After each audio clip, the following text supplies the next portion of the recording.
Harka fuunee hordoftoota OROMIA11 akkam jirtu. Kun sagantaa kootti dhufeeti. Sagantaa kootti dhufee keenya har'aatiin qabsoo bara 2004 keessaa hoo barattoonni Oromoo Yuunivarsiitii baratan taasisaatiin turan yaadachuudhaa deemna. Bara 2004 barattoonni Yuunivarsiitii Finfinnee keessaa hoo qabsoo hammaataa biyya abbaa ofiitiif taasisaatiin turan. Finfinneen hanga har'aatitti Oromoo aarsaa kaffalchiisaatiin jirtu. Handhuurummaa Oromoorraa gadi hin dhiifamtu jechuudhaan barattoota hedduutitti wareegameera, barattoota hedduutu dararaa itti dhandhameetiin jira.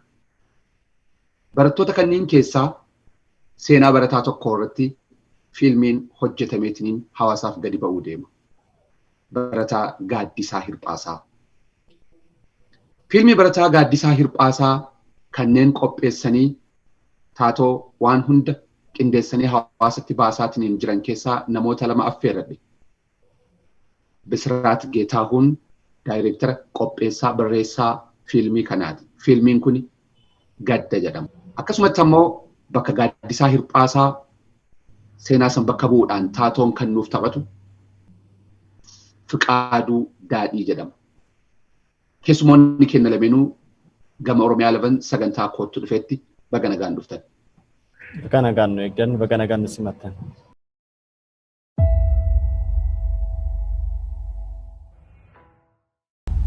Alaku. Kaduk. Abba malee isin guddiseen. Yeroo akkasitti baay'inatti dhaga'amaa bara. Hiyyi akka abbaatti na guddise. Daakkan jira marqaa wayii isinii marqa jedheen. Ammoo qofaa kee deemuun sodaattu ture. Kana malee maalan sii godha eebba kun sitti sassaataa. Waan qophisiin si baranaaf waan hundaadha. Ammuma waa maarme. Garaa naa dubbatu.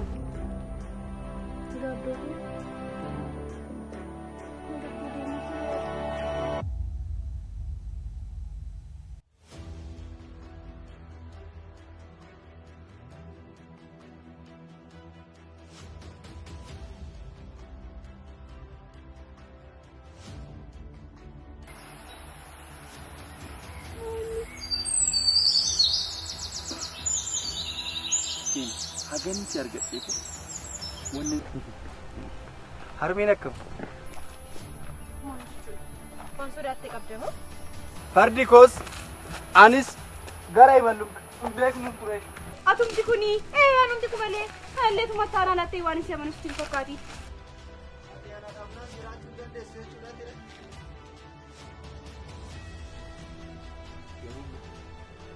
Hawaasa keetti gaafa wareegamte gaara gadi gaafa.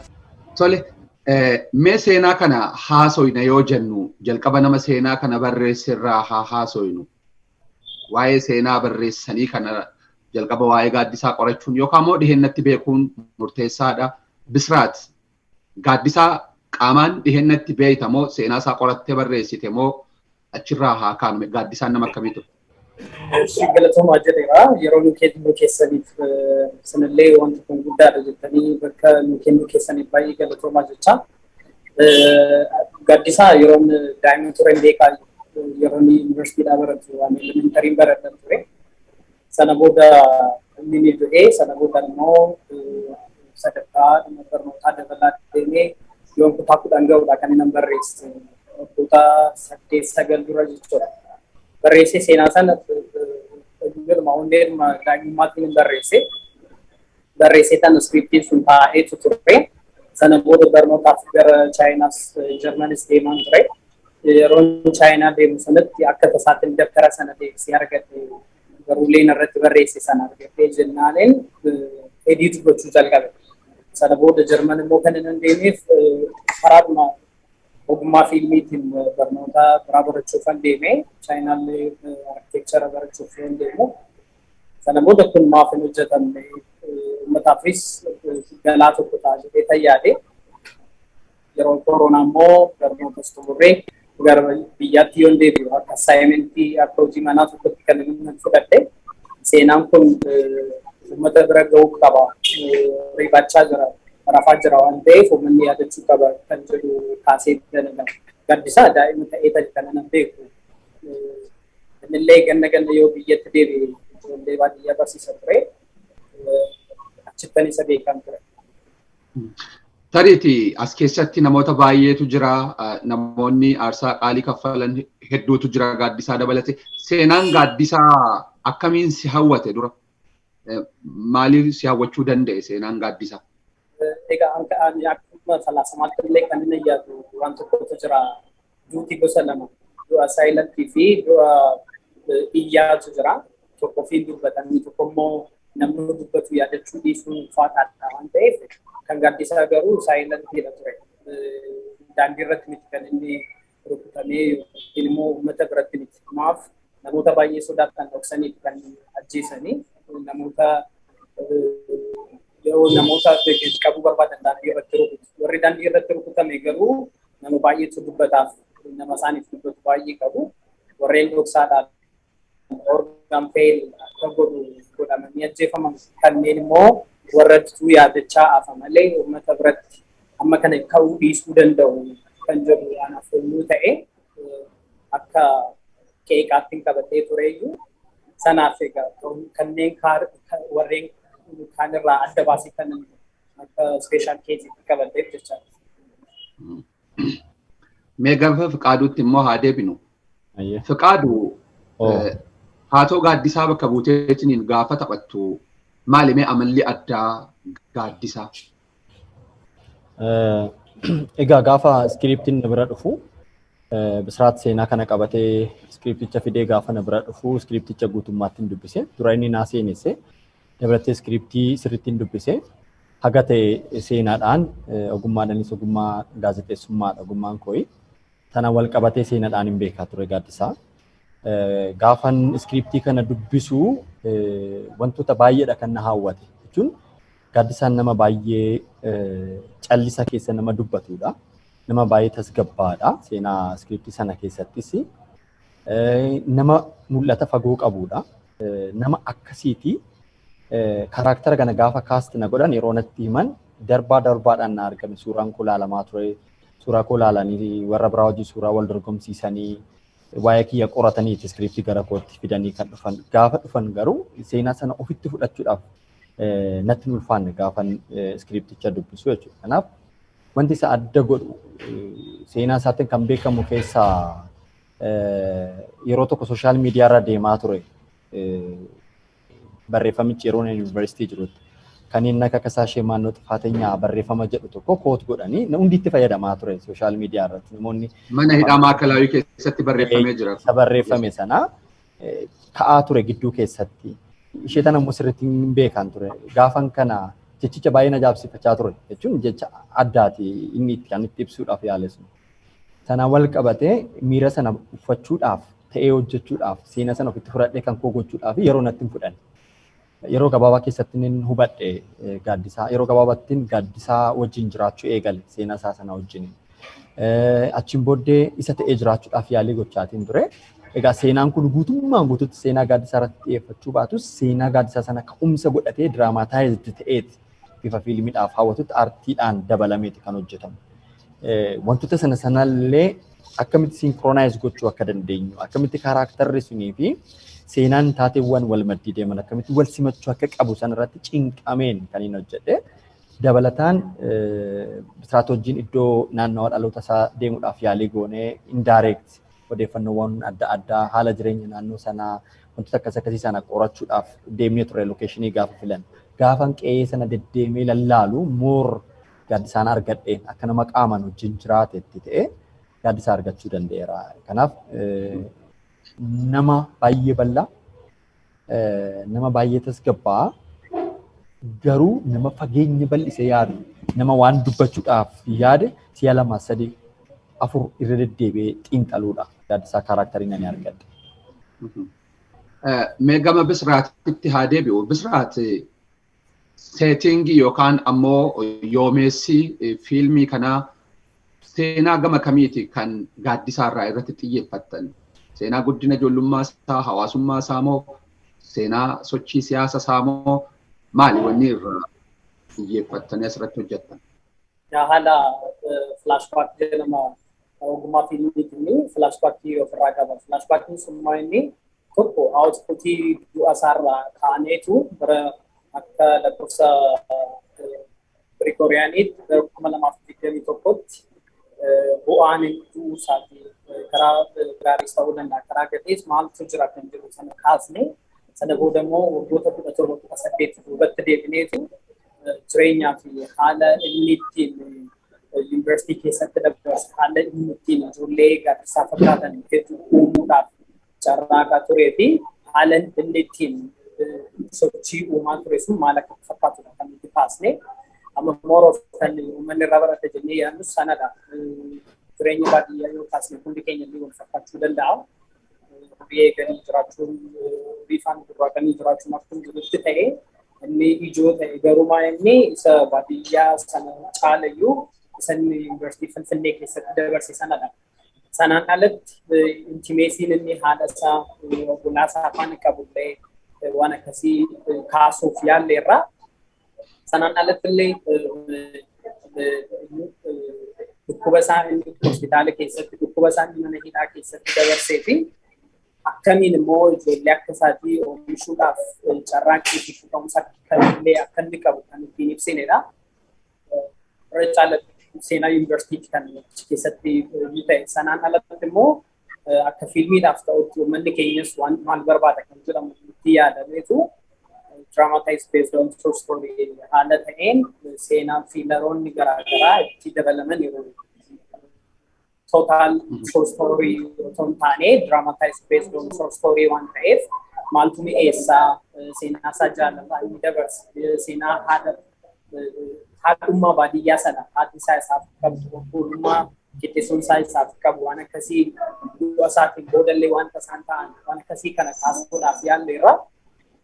Gaddisaa jennee haa kaanu malee gaddisaan Hirpaasaa fudhatamu malee gaddisaan nama baay'eedha. Maqaa qofa osoo hin taane sanaaf kanneen namoota hedduu akka paakeejiitti bakka tokkotti haala kamiin dhiyeessuu dandeenya kan jedhudha. Nuti moor yaadaa turre kaaraaktarri inni guddaan meen kaaraaktarii nuti fudhanne sun gaddisaa turre jechuudha. Mee Fiqaadu gaddisaan haasatti nama callisaadha yookaan ammoo nama tasgabbaa'aadha jette. Qabsoo irratti ejjennoon inni qabu immoo hammam tokko didaadha kanneen jedhan jiru. Didaa jechaan nama waan argiteen sobduu miti. Nama cichaadha kanneen jedhan jiru. Amalli akkasii suni hammam tokko du'aatii gaaddisaatiifis sababa ta'ee simmoo fudhachuudhaaf hammam tokko yookaas rakkise yookaasiif mijaa'e. Karaktera sana keessatti amaloota natti ulfaatan amaloota gaaddisaa keessaa callisaadha inni jedhee fi injira karakteroota sana keessatti warra isa duukaa jiran otoo hin taane of dursa yeroo baay'ee wantoota sheer godhee namni biraatti miidhamurraa ofii isaatii baatee bulfatee waan sana galmaan ga'uurratti xiiqeeffata. Callisaadhaan karaktera sana keessatti kan jiru maal inni tasgabbiidhaan yaada wantoota hundumaa. Nama ariifatu miti. Nama ariifatu miti.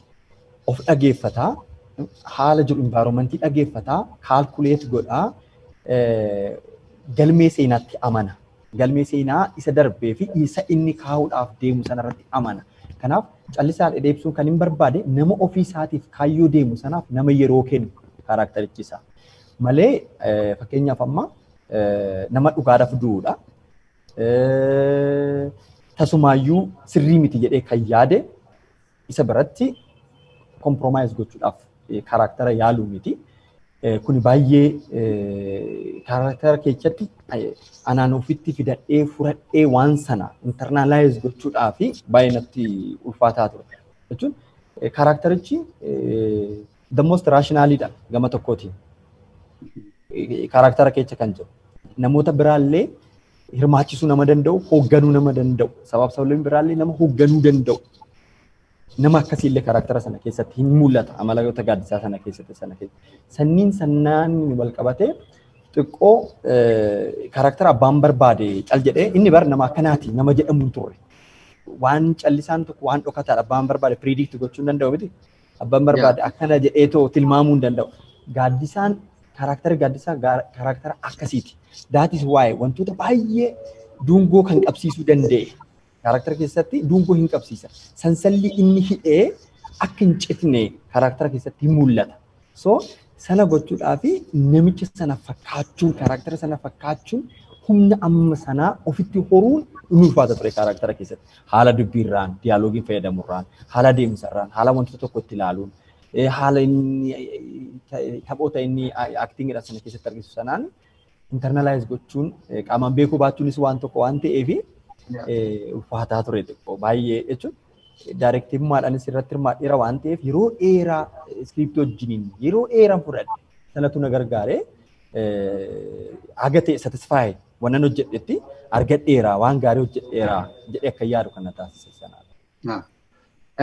Mee keessaa hoo naannolee jireenya gama qe'ee deemuun salphaa ta'uu danda'a. Seetingii yookaan immoo lookeeshinii gaafa hojjettanii Bisraatiif yaada kana gaafataa jira. Inni gama biraa immoo bakki dararaa guddaan inni itti dabarse Maakalawiidhaa, Qaallittiidhaa. Inni gama biraa immoo bakki qabsoo inni itti geggeesse yuunivarsiitiidhaa. Yuunivarsiitii Finfinnee naannoo kiiloo 5 akkasumas immoo kiiloo 6 wal bira jira waan ta'eef ijoollee wal keessa dhufu baay'inaan. Bakka kan inni irratti aanjaa argattaniitiin filmii kana waraabuudhaaf carroomtanii jirtu moo lookeeshinii biraa fayyadamtanii seenaa bakka kanneen irratti? Bakkeewwan inni itti barate bakkeewwan inni itti hidhame sana deemnee hojjechuudhaaf hayyammallee argachuu dhiisuu ture namoota baay'ee yaallee turre garuu hunda caala kan inni galateeffachuu barbaadu Profeesar Tashoomaa Sooromsaa nama guddaadha. Umuriidhaanis sadarkaadhaanis maaliin illee nama na caaludha. Wantoota akkasii haala salphaadhaan akka dabalu kan gargaare nama guddaadha. Isaantu deeggaraa ture. Garuu yuunivarsiitii Finfinnee sana yaalleetu turre. Illee qaamaan beekaa dorma inni itti jiraachaa ture sana illee qoratee bira ga'eera. Namoota safaan barachaa turan. Namoonni nan dhiyeenyatti beeku. Riisarchii sanaaf kan namoonni na gargaaran jiru waan tureef isaan faana deemee dormii sana argachuu danda'ee ture. Garuu hayyama waraabbii sana argachuu hin dandeenye. Sana seennee waraabuudhaaf hin dandeenye. Baay'ee yaalleerra. Kiiloo 5, kiiloo 6, kiiloo 4 yaallee turre. Naan gara yuunivarsiitii Adaamaa dhufnee isaanis akkasumallee ni beektu egaa wanti kun xiqqoo siyaasa gabaabaan akkasii hin jedhanii. Dhumarratti yuunivarsiitii Amboo deemnee seetingiin wal fakkaataa biildingii wanta akkasii vaayibii kuusaa finnaan seensa isaa sana miira isaa sana argannaan achitti waraabne sanaan ala kan mana hidhaa sanaa kan hospitaala sanaa warreen akkasii wal fakkaatanidhaan alatti baay'een isaanii riinoovee ta'aniiru haaromsa jala turanii warreen kan diigamanii jiru. Sanaaf manneen sana exactly manneen sana argachuu waan hin dandeenyeef ofii keenyaaf manneen sana wal fakkaatan hanga dandeenyetti parsantii 90 walitti deemnee wantoota wal fakkaatoo sana hojjannee turre. Faqaadu sochii jiru seenaa Gaaddisaa keessatti bakki Gaaddisaan dararaa guddaatti arge eessa? Bakka dhibameetiin jiru hospitaalatti moo mana hidhaa keessaa moo Maakalawiif Qaallittii illee tureera. Yeroon hammaataa Gaaddisaa yeroo kam ture? Dhukkuba lama dhukkubsataa ture kaaraakterichi. Ani kaaraakterii Gaddisaa kan inni ibsu seenaan qoradhin otoo hin taane seenaa fiilmii keessa jiruun ani kanan internalize godheen inni ibsa. Tokko gaafa yuunivarsiitii jiru kaayyoo isaa kana galmaan gaachuudhaaf yookiin immoo mul'ata isa keessa jiru kana dhalootaaf dabarsuudhaaf jedhee waan sana dhokfatee dhibamaa garaatti qabachaa ture. Yeroo sana kaayyoon kun jalaa fashalaa yeroo maleen karaatti hafaa warri na duukaa jiran calcallii walitti dhuuf deemnu kana calcalla kana walitti namootu ni addaan walaa hafaa dhukkuba jedhu dhukkubsataa ture. Utuma mana hidhaan seeniin jechuudha. Dhukkuba namoota biraa dhukkubsataa ture. Waan argaa jiru sanaan nama didaadha. Akkuma sila kaa'ame nama waan dhugaa jirtu akka dabuun feenedha. Wantoota sanaan nama dhukkubsataa turedha. Booda karaa gara mana hidhameetti kan mana hidhaa kan galu. gaafa ma'akalaawwii jiru yookiin immoo maneedhaa iddoo adda addaatti hidhame waan ta'eef yeroo sana keessa daraaramni inni dhukkubsatu kophaatti hidhamuu isaadha. Jechuun tasa wanni suni ta'insu kan irratti ta'e waan ta'eef yaada inni nama biraadhaaf sheer gochuu otoo qabu galmee seenaa keessa isaa jiru kennuu dabarsuu oduu qabu qaama ijaaraa turu irratti gidduutti fudhatama. Kun isaa dhukkubbii guddaa ture. Reebamuudhaan olitti, rukutamuudhaan olitti, sanaan olitti kophaatti hidhamuu fi waan isa keessa jiru sanaan dhalootaaf dabarsuu baachuu. Dhumarratti yeroo inni du'iitiidhaaf ta'u baay'ee natti dhagahame keessa karaktera yeroo hojjedhu yeroo yaadadhus baay'ee kan na jeequ keessa daqiiqaa dhumaarratti barama bakka inni jiru sana yeroo baramu sana silaati waan dubbachuu qaba ture. Sa'aatiin inni itti dubbachuu qabu sanii fi sa'aatii namni isatti dhagahuu qabu suni yeroo itti walgee wal tare. Yeroo sirriidhaan ture. Waan dubbatuu malu sana utuun dubbatiin afurii dhumaa keessa baati. Isaan dura kan jiru sana amma siinii kana yeroo hundumaa baay'ee natti dhaga'ama. Baay'ee ulfaataa ture. Kanaaf marsaa sadiidha Gaaddisaan kan dhukkubsate. Anillee baay'ee kan natti dhaga'ame marsaalee sadeen kanarratti baay'ee hagaa ol miirichi baay'ee natti ulfaataa ture yeroo hojjetamu jechuun ta'uudhaaf yaalii gochaa ture. Dhugaadhaan akka fakkaatuuf rukutamaa akkas miidhamaa yoomessi isaa beekaa duubatti deebinee waggaa meeqa duubatti deebi'ameeti kan inni hojjetu fakkeessuudhaaf. Meekaappituu jira, haala uffannaa sana fiduutu jira, haala dubbii haala jireenya yeroo sanaa fiduutu jira. Wantoonni hundumtuu jireenya koo waan hin godhadheef otoo hin beekin baay'ee na rakkisaa ture. Jechuun na keessayyuu bahuu hin dandeenye waan biraa yaaduunis baay'ee ulfaataa ture wanni keessu kanaaf. Peenii sana dhukkubsachaati kan inni hojjete jaaladhee miirri dhugaanaa dhufaa waan natti dhaga'amu sun dhukkubbii dhugaanatti dhaga'amaati kan inni hojjete malee fiilmii ta'uu haga irraanfachuuti jechuudha. Bisraat seenaalee kanniin amma keessaahu seenaan inni mana hidhaatti dabarse seenaan hidhaa kophaatti dabarse seenaalee baay'ee namoonni irraa argatanii miti. Akkamiin argatte? Maalirraa qorachuu dandeetti? Kanneen sana namoonni safaan yeroo sana barachaa turan jiru. Sanaan alatti maatii isaa afaan baay'ee walitti dhiyaatu. Maatii isaa nan beekan bakka dhalootaas bakka tokko.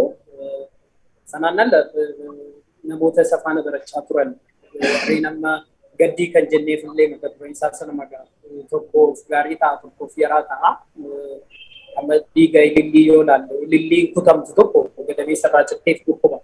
Isa kutatee fudhatee deemu sanaaf bareedinaa fi urgaa ta'a mitiire inni kunillee akkasuma ture isaa maatii isaatiif dhukkuba ture waan baay'eetu ta'a waan baay'eetu haasa'amaa ture uummataaf garuu kaka'umsaaf cimina ta'a warreen akkasii warreen fuuldura jiran kun qabamuun isaanii jechaadha. Sanaaf namoota gurguddaa isa faana barachaa turan isa faana sochii akkasii gaggeessaa turaniin walitti dhiyaatee kan dormitarii tokko keessa jiraachaa turan ijoollee safaan jiraachaa turan.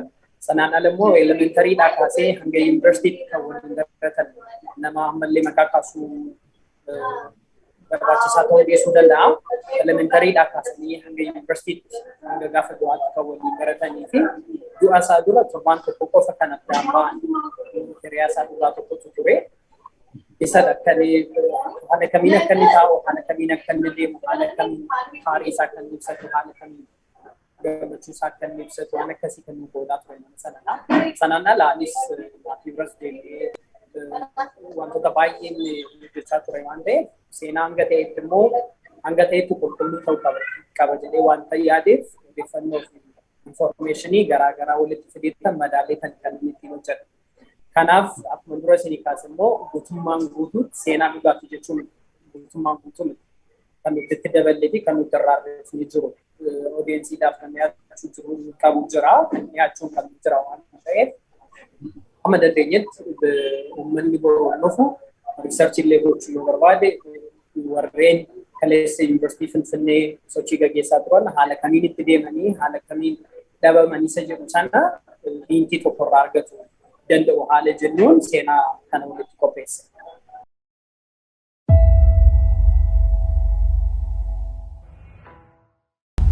Dalagu. Gaddoo ko. Abbaa malee isin guddiseen. Yeroo akkasitti baay'ee natti dhaga'amaa bara. Akka abbaatti na guddise. Daafaan jira marqaa wayii sinee marqa jedheen. Ammoo qofaa kee deemuun sodaattu ture. Kana malee maalan sii godha eebba kun sitti sassaataa. Waan kun sitti. Si baranaaf waan hundaadha. Ammumaan waa maarme. Jedhi garaa naa dubbatu.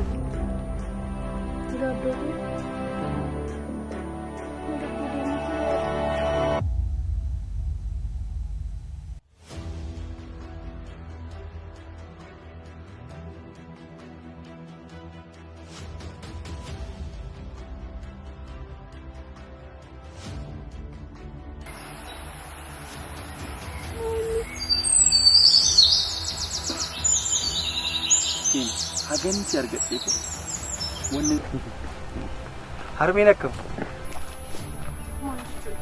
Waan sodaattee qabde hoo? fardi koos anis gara imallu beeknu ture. Atumti kuni anumti kumalee halleetuma taanaan attee waan isii amanutti hin fakkaati.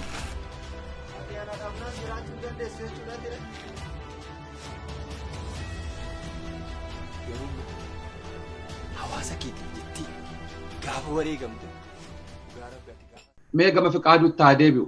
Fiqaadu yeroo keessaahuu dhimma Finfinneetiin wal qabateetiin Finfinneen handhuura sirraa cittee deemuu hin qabdu jedhanii barattoonni hedduun qabsoo jabaa taasisaatiin turan sanitti warri har'a biyya bulchu gaafasii Oopidoo jedhamu wanni sabaa himaadhaan gabbeetiin nutti himaatiin ture. Mormii kana kan taasisaatiin jiran barattoota qabxiin jalaa bu'e. Barattoota ari'amanii maatiitti galuu hin dandeenye. Akka barumsillee itti fufuu hin barbaanne warra kanatu jeeqaa nuun jedhaatiin turan kana dhageenna. Gaaddisaan barataa akkamii ture yuunivarsiitii keessatti? Tole hagan seenaa isaa beekutti amma siinii yuunivarsiitii yeroo jennu haga ta'e seenaa isaa qorachuudhaaf yaalee goonee turre. Qabxiidhaan qabxii olaanaa kan galmeessisedha. Already qabxii olaanaadha kan inni galmeessise.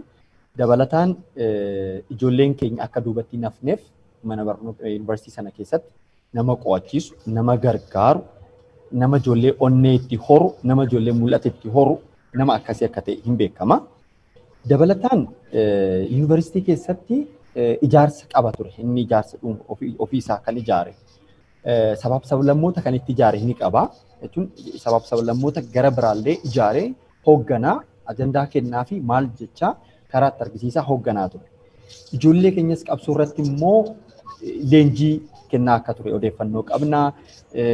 Cimsaa akka ture siyaasaatiin haalota adda addaatiin ijoolleen dandeettii dubbachuu, dandeettii seenaa beekuu, dandeettii fuulduratti tarkaanfachuudhaaf waan hiika qabuun akka qabsaaniif gahee guddaa taphachaa akka ture nama akkasiiti.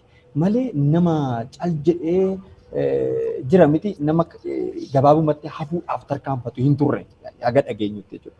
Duratti kan inni kaase nama callisaadha inni jechuu barbaadee kana akkanatti hubadhetti nama abbaan fedhe isaa hiikee inni akkana barra jedhee tilmaamu hin turre. Nama baay'ee cimaa keessi isaa baay'ee nama jabaa. Kitaaba tokko tokko si'a 5 ijaarree dubbitee dubbattee understand gochuu kan itti dadhabu tokko jira miti nama haga sana ulfaatu akka ta'edha. Seenaa isaa waraabbiidhaan duratti beekuudhaaf akka internalize godhuuf yeroo interview adda addaa goonu kan inni nu badhe jechuudha. Nama akkasiidha. Nama baay'ee jabaa. Nama baay'ee kabajamaa.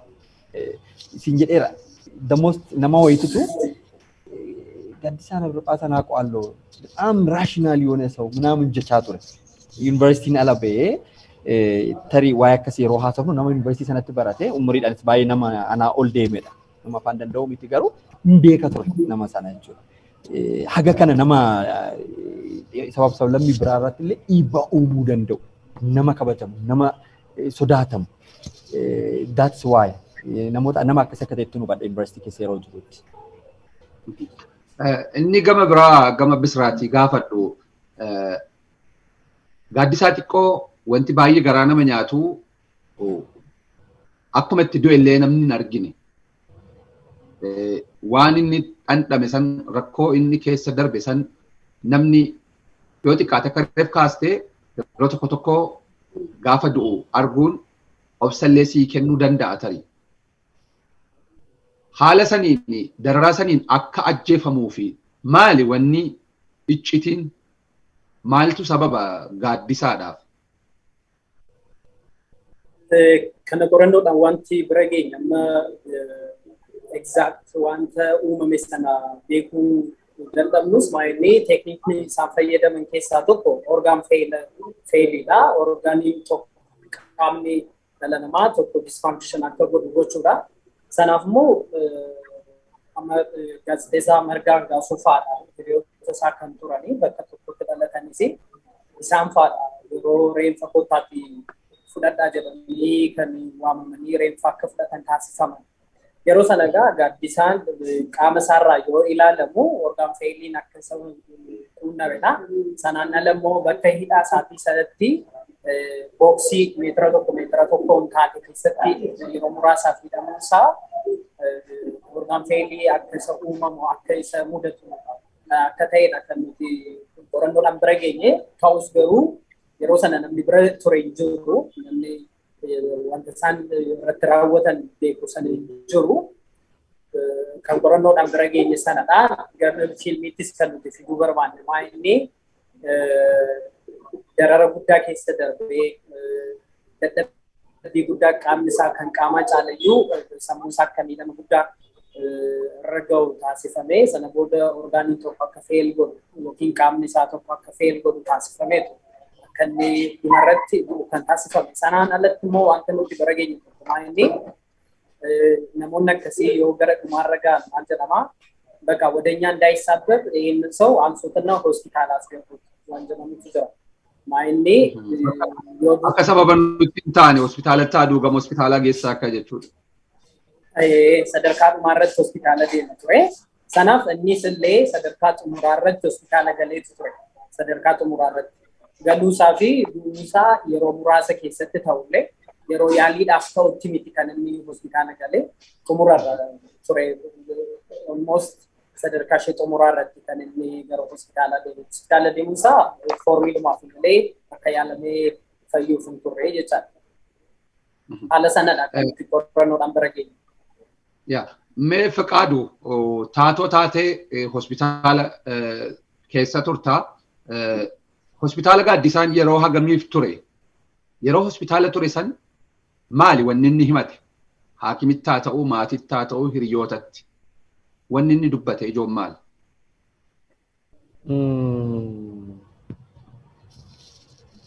Fiilmichaan argisiisuudhaaf wanni yaalame wanni inni ijoon dubbatu hin jiru gaafa hospitaala ga'u. Already daqiiqaa dhumaarratti that's why lubbuun keessa bahuudhaan booda dhukkubbii sadaffaa inni dhukkubsate duratti na gaafate sana kan si kaasuudhaaf yaalii godhe jechuudha.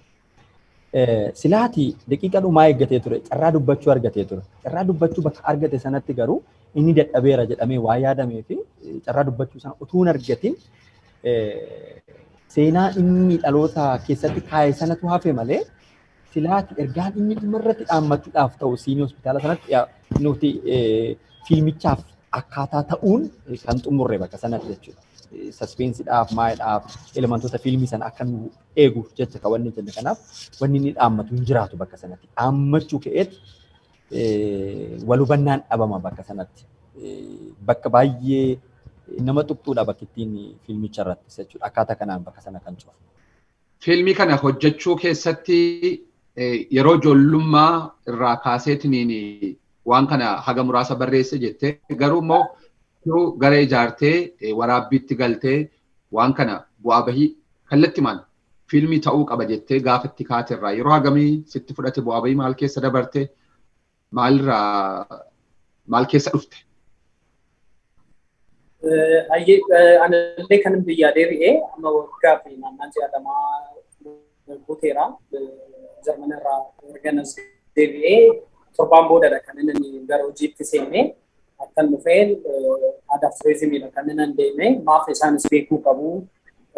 Gulaalanii aadaa fi turizimii aadaa uummataa yoon jallis illee na sirreessuu danda'u yoo ta'e warreen ogeeyyiin achi jiru waan ta'eef isaan bira dabarre sanaan booda gara taatoo kaasta gochuutti deemne sanaaf immoo gaazexeessituu Mooneet Beeksisaatu na gargaare ishee faana taanee suura gaaddisaallee fudhannee eenyutu isa fakkaata qaamaan haala deemsaa haala dubbii dheerina qaamaa waan akkasiillee madaallee fudhanne sana booda gara Fiqaaduutti dhufne hojiinsaa hojii baay'ee ol ka'aa ture fiilmiin afaan oromoo amma kanallee kwaalitiidhaan hojjetamanii beekan ammarraatti viidiyoo staandardiin keenyas 4K dha namoonni achirratti hirmaatanis naannoo namoota 70ti haatummaadhaan qofa kan hirmaatan naannoo 70 jalaa sanaan ala ogeeyyii kaameeraa warreen akkasii qindeessuu baasiisaaf ta'u taasisuu lookeeshinii loojistiikii waan akkasii sanatu humna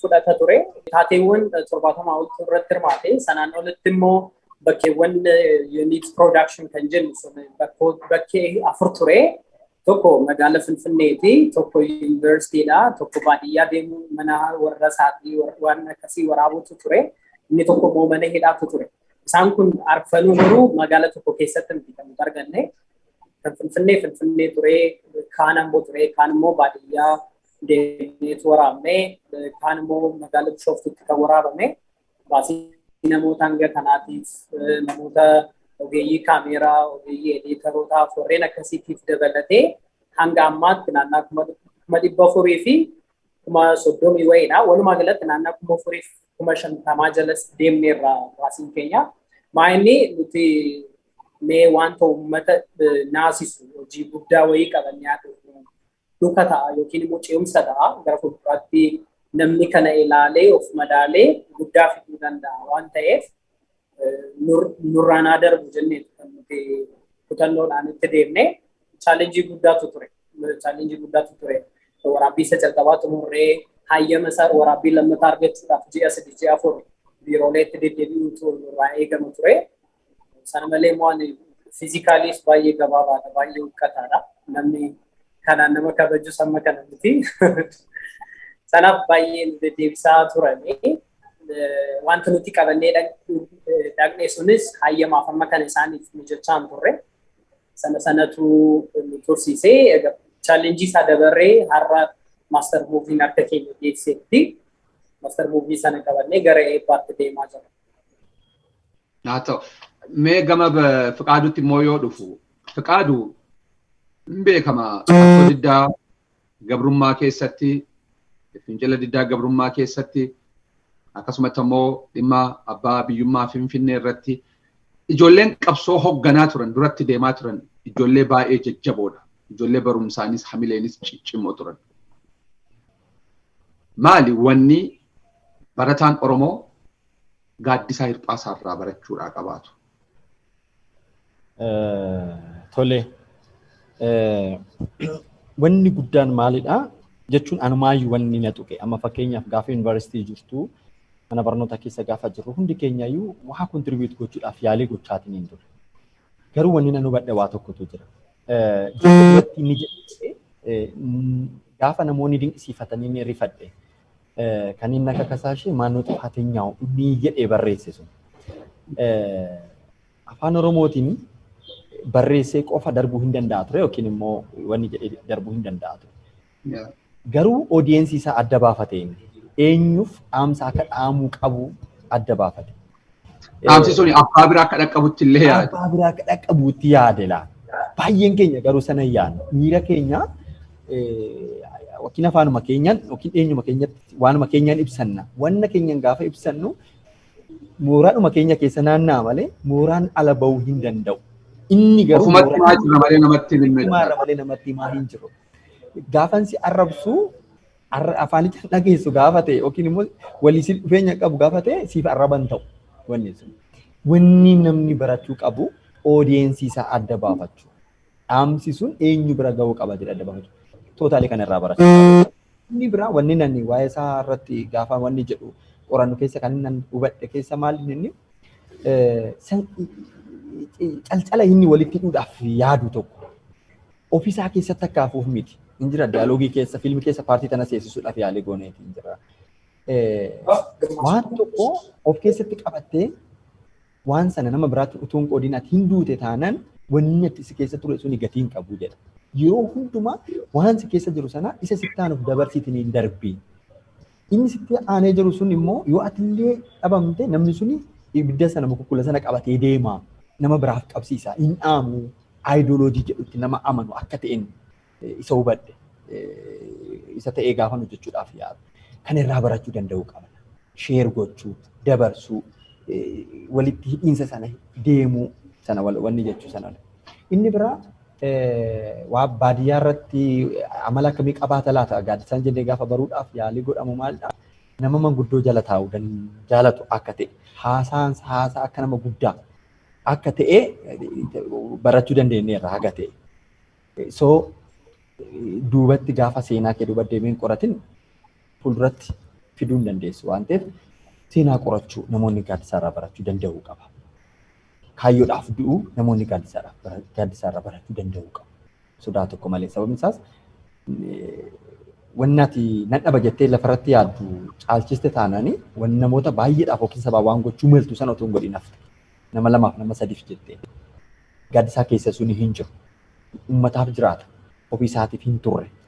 Hamma inni waa'ee isaa baruudhaaf yaalii godhate. Kanaaf hamma danda'ameen wantoota jiran ka seenaa guutummaatti hojjechuudhaaf dookumantarii nu jalaa ta'a waan ta'eef elementoota muraasa fudhannee karaktara sana walitti fiduudhaaf yaalii gooneera.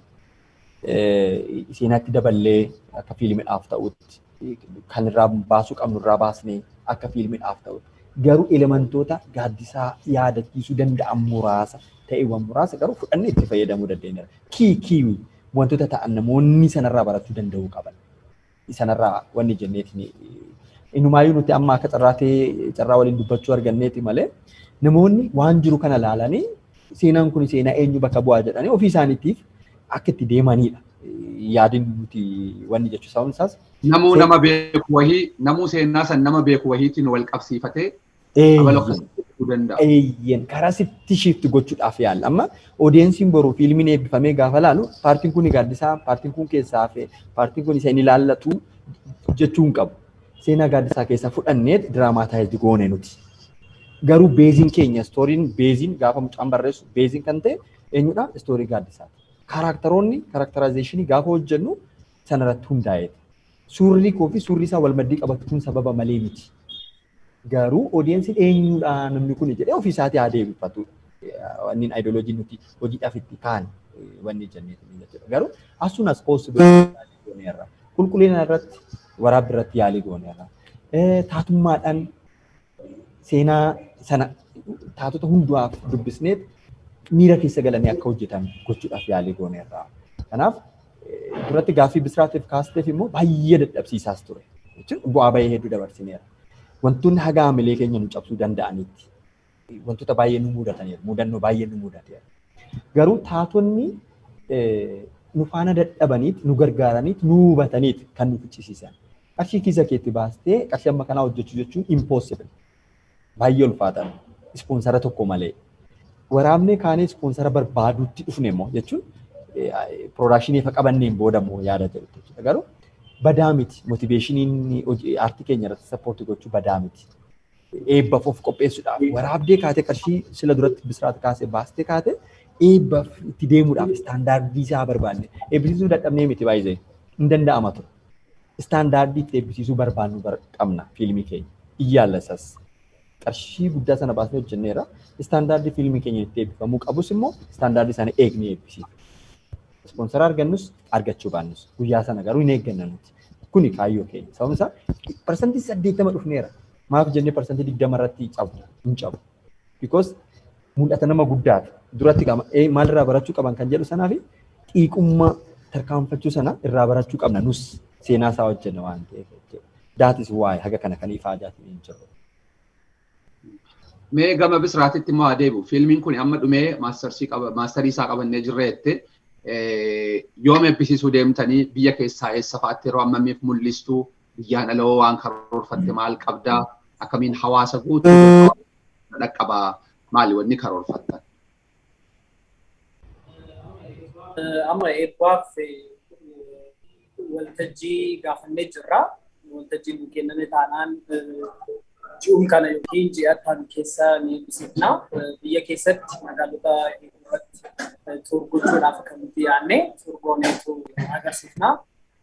Akka kaayyoo keenyaan manni keenya ni beektu aartii deeggaruu irrattis ta'ee aartii hordofee ilaaluu irratti hanga kana miti jechuun jedhee dubbachuu ni dandeenya waan ta'eef akka karooraatti kan nuti keenya jira karoora sana ga'ee taanaan guutee taanaan inni lammataa immoo uummanni keenya ala jiraatu illee seenaa kana arguu qaba waan ta'eef gara alaatti illee gara USAs gara Awurooppaa biyyoota Awurooppaa garaa illee Awustiraaliyaa illee kan USA dhaan alatti Kaanaadaa illee warreen akkasii illee deemnee agarsiisuudhaaf akka karooraatti qabannee agarra. Ta'us egaa karoorri keenya kan galma ga'u deeggarsa namootaatiin deeggarsa namoota hedduutiin waan ta'eef isa sana eegnee itti deemna. Amma piroojeektiin biraallee nuti qabannee jirra. Seenaa Maahibuubaa yookiin Bilillee jedhamtu sana barreesseen ture. Isas cost breakdownii baasneetu nuti ulfaannaa nu dhiisnee jirra waan ta'eef akkuma isa kana xumurreen toorotoo bulchaatti jiru immoo fiilmii dinqisiisaa fi ajaa'ibsiisaa ta'e lammataa qabannee dhiyaachuudhaaf amma waadaa galla. Uummata nu waametti nuti deemnee agarsiisuudhaaf ammallee qophaa'aa. Baay'ee gaariidha. Wanti irra darbamuu hin qabu jettu jiraannaan gama goolabuutitti deemnaa keessaahuu seenaa gaaddisaarraa wanti ani hin kaasin wanti achirraa namaafillee darbuudhaa qabu jiraannaan fiqeedhaaf carraa siif haa kennuuti gama sa'aatitti deebisnee goolabna. Tole wantoota baay'ee kaasneetiin jira. Kanaa olitti namoonni waa'ee isaa sirriitti beekan akka jiran nan amana. Isaanillee kana ka'umsa godhatanii warratanii seenaa sana babal'isuu seenaa sana irra deebi'amee ka'ee dhaloonni akka baru gochuun murteessaadhaan jedha. Garuu wanti nuti seenaa gaaddisaa keessatti qorachuu qabnu hoo jiraate nama galmee qabachuu jaalatu akka ta'e dhagaa turre. Galmeesee hin barreeffataa karoora qaba ture. Wantoota baay'ee dookumenteeshiniidhaan kaa'aa nama ture akka ta'e quba qabna ture. Namoonni dhiyeenya qaban nuu ol soorsii kana argachuu danda'an garuu otoo qoratanii yeroo sana maal barreessaa ture galmeen isaa sun yaadannoon isaa sun wantoonni inni lafa kaa'aa ture karoorri isaa sun maalidha jedhamee otoo argatamee ifa ba'e tariin beekamu bifa kitaabatiin waan bahuu danda'u ta'a. Odeeffameetoo dookumentii otoo ta'e namoonni nuu ol harka odeeffannoo qabna waan sana garuu harkaan gaachuu hin dandeenye nus odeeffannoo sana keessa akka riil nama akkas akka ta'e hubachuu dandeenya. Namni kanaa ol garuu itti deemee waan sana maateriyaalii sana utuu argachuu hin danda'ame dhaamsa dhaammachuun barbaada. Asumaan namoota nuu ol waan sana irratti itti ciccee deemee nuu ol dhiyeenya qabu.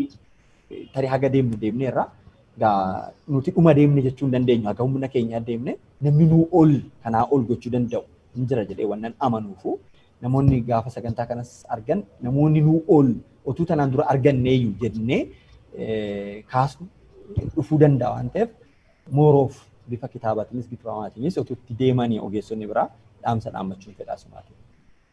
Baay'ee gaariidha. Mee gama Bisraatitti finnee immoo haa goolabnu. Bisraati wanti dhaammattullee yoo jiraate seenaa kanarratti illee wanti irra darbamuu hin qabu osoo waan kana hin gaafatin haftee naan jettullee jiraannaaniin kaasuu dandeettaa achi gama goolabuutti deemna. Galatooma inni guddaan inni jecha gaaddisaan kaasu tokko keessaa kan inni yeroo barreessu sana akkuma riisarchiitti barreesse waan ta'eef jecha inni kaasu keessaa kan inni baay'ee jaallatutu jira. Namni xumura umurii isaatiin beeku taanaan boruu du'aa waggaa boruu du'aa beeku taanaan har'atti waan hojjechuu qabu boruuf dabarsuu qabu jedhee nama yaaddu. Innis yeroo baay'ee kan hiriyoota isaatiif kaasu sanadha. Guyyaatti kun beeku taanaan har'a waan boruu itti yaadatamu hojjennee yaaduu jedha. Yeroo baay'ee umurii keenya beeku taanaan haala sanaan adeemnu haala sanaan jiraatu nama jedhudha.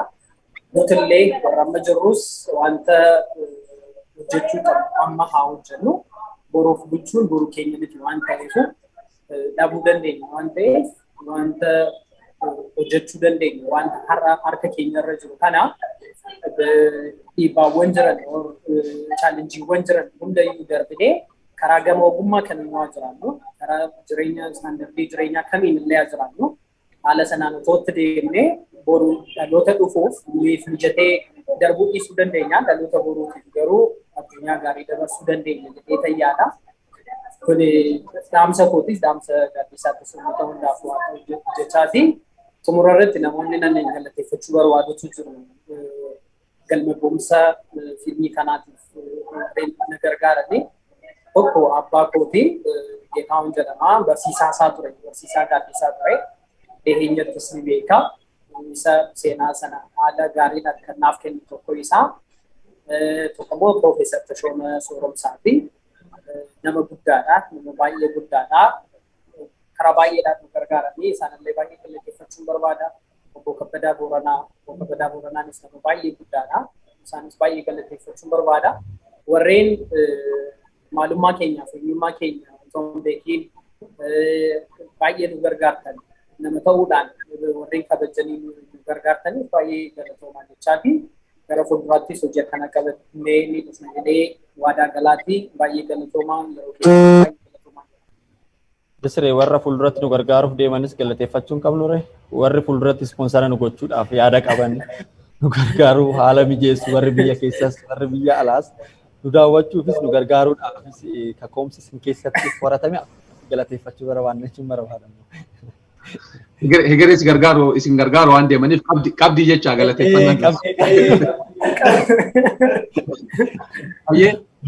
Baay'ee gaariidha. Keessummoonni keenya lameenuu baay'ee ulfaadhaa galatoomaa Bisiraat Geetaawwan daayireektara barreessaatii fi akkasumas immoo qopheessaa fiilmii Gaddii akkasumatti taatoo adda duree seenaa Gaddisaa Hirpaasaa bakka bu'uudhaan fiilmii kana keessatti kan taphatu Fiqaaduu Daadhii atis heddumminaan namoonni isin malee heddumminaan irratti fiilmii kana hirmaatan akka jiran kaastanii jirtu. Isin hundi ulfaadhaa galatoomaa isinis waan asitti dhiyaattanii gaafiif deebii kana nuuf taasiftaniif maqaa hordoftoota Oromiyaa 11 horaa bulaa fayyaa ta'a isiniin jenna. Ulfaadhaa nagaa ta'a. Galatooma.